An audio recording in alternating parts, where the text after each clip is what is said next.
ভোলা ২৫০ শয্যা জেনারেল হাসপাতালে প্রতিদিন ভর্তি হন ৭ উপজেলার নারী, পুরুষ, শিশুসহ শত শত রোগী। অথচ গুরুত্বপূর্ণ এই হাসপাতালটি যেন পরিণত হয়েছে তেলাপোকার চারণভূমিতে।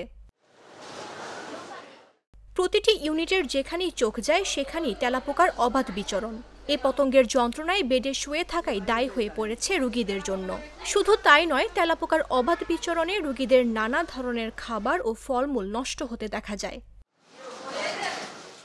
তেলাপোকার যন্ত্রণায় চরম বিপাকে পড়ছেন রোগী ও স্বজনরা। তাদের অভিযোগ, হাসপাতালে চিকিৎসা নিতে গিয়ে তেলাপোকার যন্ত্রণায় তারা আরও বেশি অসুস্থ হয়ে পড়ছেন। হাসপাতালে চিকিৎসার লাগিয়া রাইতে আমরা ঘুমাইতাম না, তেলাপোকার লাগে তার না গায়ে মাথায় আরে কানে যাইতে চায়, দলিয়া মারি আবার দুই একটা ধারা দিয়ে হালাই দেই। আমি শ্বাসকষ্ট নিয়ে ভর্তি হয়েছি। বেডে আসার পরে দেখি যে বেডের চতুর্পাশে তেলাপোকা। একটা খাবার রাখলে তেলাপোকা ওখানে আইসা উপস্থিতি করে।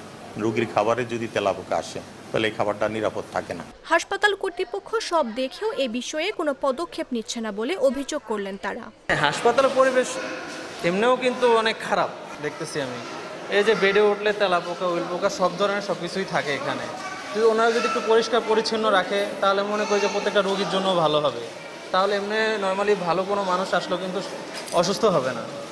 এদিক দিয়ে তাদের খেয়াল রাখাটা উচিত। রোগীদের স্বজনরা জানান, খাবারে তেলাপোকা প্রবেশ করায় তা ফেলে দিয়ে আবারও খাবার কিনতে হচ্ছে তাদের। মানে তেলাপোকার জন্য আমরা খাবার খাইতে পারি না, খাবার নষ্ট করে লাগে। খাবার এমন নষ্ট করে ওই খাবার আর খাওয়া যায় না। মানে এমন করে দরে তেলাপোকায় গিরগিরে মানে আমরা সেভ করতে পারি না। আমরা তো থালাবাড়ি লইয়া হসপিটালাই নেই যে আমরা এগুলা ডাইকে ডুইকে রাখবো, ডাকতে পারি না কি মানে কোনো রকম খোলা রাখাই যায় না খাবার। হাসপাতালের আবাসিক চিকিৎসা কর্মকর্তা ডক্টর তায়েবুর রহমান জানান, আগামী 2 সপ্তাহের মধ্যে তেলাপোকা নিধন করা হবে। ভোলা জেলা হাসপাতালে আমাদের তেলাপোকা দমন করার জন্য ইতিপূর্বে 2বার উদ্যোগ গ্রহণ করা হয়েছে। রোগীর চাপ বেশি থাকার কারণে আমরা এখন বর্তমানে আরেকটা পদক্ষেপ নিয়েছি।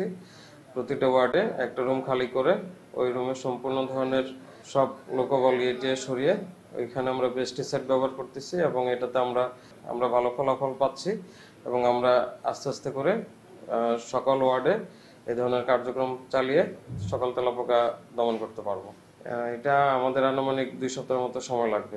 তবে গুরুত্বপূর্ণ এবং ভয়াবহ এই সমস্যার সমাধান ঠিক কবে কিংবা আদৌ হবে কিনা তা নিয়ে সন্দিহান ভুক্তভোগীরা।